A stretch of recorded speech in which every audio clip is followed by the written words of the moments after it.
మనం ఇప్పుడున్న జనరేషన్లో ప్రతిదీ కల్తీగా మారిపోయింది. ప్రతిదీ టెక్నాలజీ అనేది ముందుకు పోతూ రకరకాల అభివృద్ధి జరుగుతుంది. దాంతోపాటు మన నాశనాలను కూడా మనమే కొని తెచ్చుకుంటున్నాం. అదే కాకుండా పల్లెటూరులో పండించే ధాన్యాన్ని కల్తీ చేస్తున్నారు. పాలను కూడా కల్తీ చేస్తున్నారు. ఇప్పుడున్న జనరేషన్లో లీటర్ పాలు ఒక వాటర్ బాటిల్తో సమానం. ఎందుకో తెలుసా? ప్రతి ఒక్కరికి తెలుసు కల్తీ జరుగుతుందని. ఇంట్లో చిన్నపిల్లలు తాగుతున్నారు, చనిపోతున్నారు అని ప్రతి ఒక్కరికి తెలుసు. కానీ అదే పాలను వాడుతాం. నిజానికి మంచికి వాల్యూ లేదు. ఏదైతే చెడు వాడుతామో దానికే వాల్యూ ఉంది. ఎందుకంటే ప్రతి ఒక్కరికి మంచిది కాదు అన్నారు అనుకో, దానికి వాల్యూ లేదు. ఎందుకంటే ప్రతి ఒక్కరి ఇంట్లో పిల్లలు ఉంటారు, అందరూ పాలు ప్యాకెట్లో వాడుతారు. ఎందుకంటే ఇక్కడ రెండే పాలు ఇస్తాయి, ఒకటి ఆవు, రెండు గేదె. అవే ప్యాకెట్లు మళ్ళీ బ్రాండ్లో, ఎందుకంటే అవి వేరే ఏమన్నా ఇస్తాయా? ఇప్పుడు గేదెలు ఆవులు మాత్రం పాలు ఇస్తాయి. మళ్ళీ ప్యాకెట్స్కి బ్రాండ్ ఉంటుంది, ఇంత క్వాలిటీ అని ఇంత క్వాలిటీ అని. అది ఏమి ఉండదు. గేదె పాలలో కొంచెం వెన్న శాతం మాత్రం ఎక్కువ ఉంటుంది. ఆవు పాలు కొంచెం చిక్కగా ఉంటుంది. చిక్కగా అంటే గేదె పాలు కొన్న ఫ్యాట్ ఆవు పాలు ఉంటాయి అంతే. అదే కానీ మళ్ళీ ఇందులో క్వాలిటీ అది ఇది ప్యాకెట్ వరకు వచ్చే వరకు క్వాలిటీ పెరుగుతుంది, రేటు పెరుగుతుంది, ఎంఆర్ఎఫ్ రేట్ కూడా పెరుగుతుంది. ప్రతిదీ పెరుగుతుంది. ఇక్కడ రైతు దగ్గర ఎంఆర్ఎఫ్ రేట్ అనేది ఉండదు. ఇది ఇప్పుడున్న జనరేషన్ ఇలా ఉందని ప్రతి ఒక్కరికి తెలుసు, ఇలా జరుగుతుందని. అదే పాలు తాగుతున్నాం. ఎందుకంటే ఆ పాలను బంద్ చేశారనుకో ఈ పాల రేటు పెరుగుతుంది. అది ఈ గవర్నమెంట్ని ప్రశ్నించొద్దు, ఎవ్వరూ ప్రశ్నించొద్దు. ఎవరికైనా ఏమన్నా అయితే పేపర్కి ఇస్తారు, మళ్ళీ ఏడుస్తారు, మర్చిపోతారు, మళ్ళీ అదే పాలు వాడుతారు. ప్రతి ఒక్కరికి తెలుసు, ప్రతి ఇంట్లో ఇదే జరుగుతుంది. ఇప్పుడున్న జనరేషన్లో ప్రతి పాలు ప్యాకెట్కి ఒక్కొక్క పేరుతో ఒక్కొక్క బ్రాండ్తో బయటకు వస్తుంది. అది పాతది పరిస్థితి. ఇప్పుడు ఎలా ఉందంటే రైతుల పరిస్థితి మరీ దారుణం. ఇప్పుడు ఆవులు అమ్ముకోవాలి, గేదెలు అమ్ముకోవాలి. అలా ఉంది పరిస్థితి. మన హెల్త్ నుంచి అసలు మనం చేసేది ఏంటి? బర్రె నుంచి వస్తే బర్రె పాలు, మనం తాగేదేంటి?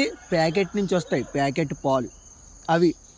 అవి ఆవు నుంచి బర్రె నుంచి అవి ఏమీ రావు. చాలా వరకు అవి కెమికల్స్, దాని నుంచి ప్యాకెట్ నుంచి తయారు చేస్తారు. నిజంగా 18 నుంచి 24 రకాల కెమికల్స్ ఉంటాయి. దాంట్లో డిటర్జెంట్ ఉంటుంది, తౌడు ఉంటుంది, యూరియా ఉంటుంది, హైడ్రోజన్ పెరాక్సైడ్ ఉంటుంది, సింథటిక్ కలర్ ఉంటుంది, అలాగే స్టోరేజ్ కెమికల్ ఉంటుంది. మళ్ళీ అది థిక్గా కనపడడానికి ఆల్బుమిన్ కలుపుతారు. మళ్ళీ ఎక్స్ట్రా కాల్షియం యాడ్ చేస్తారు, ఎక్స్ట్రాగా ఇవన్నీ యాడ్ చేస్తారు, తయారు చేస్తారు. కాబట్టి దాన్ని మనం తీసుకుంటున్నాం. అవి పాలు ఎలా అవుతాయండి? పాలు లాంటి పదార్థాలను తీసుకుంటున్నాం మనం. నేనేమంటానంటే పాలు తీసుకోండి, పాలు లాంటి పదార్థాలు కాదు. పాలు లాంటి పదార్థాలు తీసుకుంటే ఆరోగ్యం బాగున్నటువంటి ఫీలింగ్ ఒకటే వస్తుంది, కానీ ఆరోగ్యం బాగోదు. అందుకే రైతు పేదవాడిగా, డైరీ కంపెనీలు ధనవంతులుగా మారిపోతున్నాయి. ఏదన్నా తినే ముందు 1-10 సార్లు చెక్ చేసుకోండి. ప్రపంచంలో ఏది పోయినా మళ్ళీ తిరిగి సంపాదించుకోవచ్చు, కానీ ఆరోగ్యం పోతే మళ్ళీ తిరిగి తెచ్చుకోలేము. Health is wealth. వెస్టేజ్లో ఉన్న ఆర్గానిక్ ఉత్పత్తులు వాడండి, ఆరోగ్యాన్ని కాపాడుకోండి. అంతెందుకు, మనం తాగే వాటర్ను కూడా బాటిల్ 10 రూపాయల చొప్పున కొనుక్కుంటున్నాం బయట. తాగునీరుని కూడా కొనుక్కోవాల్సి వస్తుంది. మళ్ళీ అది మామూలు వాటర్ కాదు, ఫిల్టర్ వాటర్ అంట, మళ్ళీ వాటర్ ప్యూరిఫైయర్ అంట. ఒకప్పుడు బావిలో నీళ్ళు, ఇదిగోండి ఈ చెరువులో నీళ్ళు తాగి బతికే మనం ఇప్పుడు ఈ వాటర్ తాగి 60-70 ఏళ్ళకే చనిపోతున్నాం. సో గైస్, దయచేసి మీ అందరికీ ఒకటే చెప్తున్నా, ఫిల్టర్ వాటర్ తాకండి. ఫిల్టర్ వాటర్ వల్ల చాలా అంటే చాలా నష్టాలు ఉన్నాయి. బోన్స్కు అంటే ఎముకలకు కూడా చాలా ఎఫెక్ట్ అవుతుంది. ఒక 5 నిమిషాల టైం ఖాళీ చూసుకొని పల్లెటూర్లంట లేదా పొలాల దగ్గర చాలా చోట్ల బోర్లు అయితే ఉంటాయి. వాటి దగ్గర వాటర్ క్యాన్ నింపి తెచ్చుకుంటే 2 రోజులు వస్తాయి. నేనైతే చిన్నప్పటి నుంచి బోర్ వాటరే తాగుతున్నాను. ఇప్పుడైతే మంచిగా హ్యాపీగానే ఉన్నా. బయటికి వెళ్ళాక కంపల్సరీ తాగాల్సి వస్తుంది. తాగిన తర్వాత చాలా చాలా ఇబ్బందులు అయితే ఎదుర్కోవాల్సి వస్తుంది. ఈ పల్లెటూరిని ఉండి కూడా చాలామంది ఫిల్టర్ వాటర్ అయితే వాడుతున్నారు. దయచేసి వాటిని మానేయండి, అలవాటు చేసుకోండి. ఫిల్టర్ వాటర్తో వచ్చేది ఏమీ లేదు, మొత్తం కెమికల్స్, పౌడరైజేషన్ భారీగా ఎఫెక్ట్ అవుతుంది బాడీకి మొత్తం. నా మాట విని వాటర్ మానేయడానికి ప్రయత్నించండి. ఒక 5 నిమిషాల సమయం కేటాయించుకొని పల్లెటూరులో బోర్ల దగ్గర వాటర్ నింపుకొని పోతే 2 డేస్ వస్తాయి. నువ్వు అదే ఫిల్టర్ వాటర్ కొనుక్కొని చాలా దూరం నుంచి వెళ్ళి క్యాన్లు నింపుకొని వాళ్ళకి డబ్బులు ఇచ్చేసి వస్తావు కదా. కాబట్టి అవి మానేసి ఖచ్చితంగా మీ చుట్టుపక్కల పల్లెటూళ్ళనే ఉంటాయి, పొలాల గట్టుల దగ్గర ఎక్కడో ఒక బోర్లు ఉంటాయి. ఒక క్యాన్ నింపుకొని వచ్చామంటే 2 రోజులు చక్కగా తాగొచ్చు ఫ్రీగాను. కాబట్టి ఫిల్టర్ వాటర్ మానేయడానికి ప్రయత్నించాలి. అసలు ఆ పల్లెటూరు గురించి ఊహించుకుంటేనే ఎంత మంచిగా అనిపిస్తుంది. చెరువు గట్లు ఒకప్పుడు ఎంత మంచిగా ఉండేవి. 100 చెట్లు, ఎన్నో రకాల పక్షులు, వన్యప్రాణులు, వీటన్నిటికి తోడు పొద్దవగానే ఆ సూర్యకిరణాలు, చేపలు పట్టడానికి గంగపులు, వ్యవసాయం స్టార్ట్ చేసే ముందు రైతులు మొట్టమొదట కట్టె మైసమ్మను మొక్కి ఆమెను ఇలా అడిగేవారు, అమ్మా మాకు ఎటువంటి అతివృష్టి వచ్చినా అనావృష్టి వచ్చినా కూడా మా చెరువు కట్టులు అంటే గట్లు విరిగిపోకుండా నీళ్లు మంచిగా కాపాడి మా పంటకు కావాల్సింది మొత్తం నువ్వే చూసుకోవాలి అని చెప్పి చెరువు దగ్గర కట్టె మైసమ్మకు మొక్కి వ్యవసాయం అనేది స్టార్ట్ చేసేవారు. అలా ఉండేవి రోజులు కాస్త ఇప్పుడు డెవలప్మెంట్ భాగంగా మనకు తెలియకుండానే కలరం పెంచుకున్నాం. కానీ పెద్ద పెద్ద భవనాలు కట్టి కింద బేస్మెంట్ సరిగ్గా వేయకపోతే ఎలా అవుతుందో అలా అయ్యింది మన పరిస్థితి. కట్టుకున్నాం కానీ మనకు తెలియకుండానే వందల వృక్షాలను నరికేసాం. కానీ దానివల్ల జంతువులు కాస్త ఊర్లోకి వచ్చేస్తున్నాయి. ఇప్పుడున్న చెరువు గట్లు ఇలా నీళ్లు వస్తే అలా విరిగిపోతున్నాయి. కానీ ఒకప్పుడు పెద్ద పెద్ద చెరువు గట్లు లేకపోయినా ఎందుకు విరిగిపోలేదు? ఎందుకంటే అప్పుడున్న వృక్షాలు అవి పూర్తిగా వాటి యొక్క వేర్లను భూమిని అంటుపెట్టుకొని ఎంత పెద్ద వర్షం వచ్చినా ఎన్ని నీళ్ళు వచ్చినా కూడా అసలు విరిగేవి కాదు. మన చెరువు గట్లను మనమే కాపాడుకున్నాం అనుకో. ఇప్పుడు మన ఊరిని మన చెరువు గట్లను మనమే కాపాడుకున్నాం అనుకో, తెలియకుండానే మన వన్యప్రాణులను కాపాడుకున్న వాళ్ళం అవుతాం, మన ఊరిని కాపాడుకున్న వాళ్ళం అవుతాం, మన చెరువులను కాపాడుకున్న వాళ్ళం అవుతాం. అంతకు మించిన మన రైతన్నలను కూడా మనం కాపాడుకున్న వాళ్ళం అవుతాం.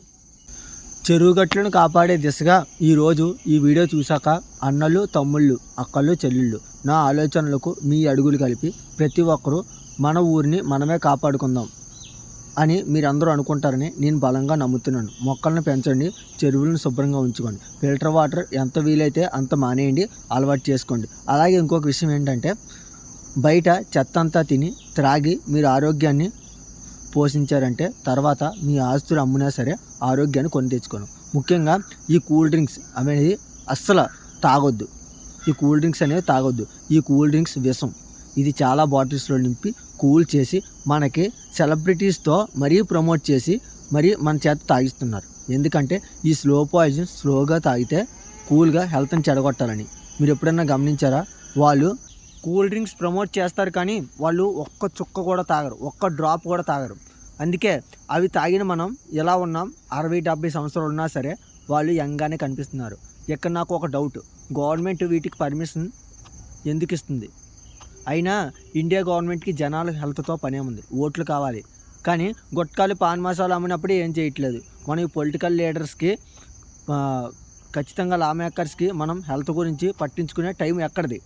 వాళ్ళే తిట్టుకోవడానికి, కొట్టుకోవడానికి టైం సరిపోవట్లేదు. ఈ బ్రాండ్స్ అని అవి ఇవి హెల్త్ ప్రోడక్ట్లు అన్నట్లు మనల్ని నమ్మించి అవి తడిగుడ్డతో మనల్ని గొంతు కోస్తున్నారు. మనందరం చెమట చిందించి సంపాదించిన మనీ. సో గవర్నమెంట్ని, ఫుడ్ మ్యానుఫ్యాక్చరర్స్ని క్వశ్చన్స్ చేయాలి మనం. ప్లీజ్ మీ పిల్లలకు వీటిని దూరంగా ఉంచండి. ఇవి కానీ మీ పిల్లలకు కొనిచ్చేట్లయితే మీ పిల్లలకు మీరే ద్రోహం చేసిన వాళ్ళు అవుతారు. చిన్నపిల్లలకు ఒక అన్నగా చెప్తున్నా, ప్లీజ్ డోంట్ డ్రింక్ దెమ్. మీ అందరికీ ఈ విషయం ఎందుకు చెప్తున్నా అంటే, ఎప్పుడు హాస్పిటల్ పాలు అవ్వద్దని. మన హెల్త్ని మనమే కాపాడుకోవాలి. అలాగే మన పళ్ళు పాడవడానికి మెయిన్ రీజన్ కూడా మనం ఇష్టపడి తాగే కూల్ డ్రింక్సే. అసలు ఈ కూల్ డ్రింక్స్లో pH వాల్యూ ఎంత ఉంటుందో తెలుసా? అసలు ఈ pH వాల్యూ కనుక్కున్నది సోరెన్సన్ అనే సైంటిస్టు. pH వాల్యూ ఎంత ఉంటే మన పళ్ళపై ప్రభావం అంత చూపిస్తుంది. pH వాల్యూ ఎంత తక్కువగా ఉంటే అంత ఎసిడిక్. ఎప్పుడైతే pH వాల్యూ 5.5 కన్నా తక్కువగా ఉంటుందో అది మన బాడీలోని హార్డెస్ట్ పార్టికల్ అయిన ఎనామిల్ని కూడా కరిగించేస్తుంది. Water pH value 7.2 neutral. Coca Cola pH value 1.9 very acidic. Pepsi pH value 1.9. Fanta pH value 2.4. Diet Coke pH value 2.4. Sprite pH value 3. మీరే ఒకసారి చూశారు కదా, ఒకసారి ఆలోచించండి. మన పళ్ళపై ఆ కూల్ డ్రింక్స్ ఎంత ఎఫెక్ట్స్ చూపిస్తాయో మనకి ఆ జివ్వుమని లాగే నరాలు, అలాగే టీవీలో యాడ్ ఉంటుంది కదా, జివ్వుమని లాగే బాధ రావడానికి కూడా ముఖ్య కారణం ఈ కూల్ డ్రింక్సే. కొంతమంది రైతులు పొలంలో ఎరువులకు బదులు కోకోకోలా ఈ డ్రింక్స్నే వాడుతున్నారు. ఎందుకంటే ఎరువుల కన్నా ఇది చవక, ఎఫెక్టివ్గా కూడా పనిచేస్తుంది. ఇంకా మనం చూస్తూనే ఉంటున్నాం, పేరెంట్స్ చిన్న చిన్న పిల్లలకు గ్లాసులు డ్రింక్స్ తాగిపిస్తూనే ఉంటారు. ఇంకా వాళ్ళకి బాడీలో సరిగ్గా పార్ట్సే ఫామ్ అవ్వదు. అలాంటిది మనం వాళ్ళ కూల్ డ్రింక్స్ ఇస్తూ ఉంటాం. వాళ్ళపై ఎలాంటి ప్రభావం చూపిస్తుంది? కూల్ డ్రింక్స్ ఎక్కువగా తాగొద్దు.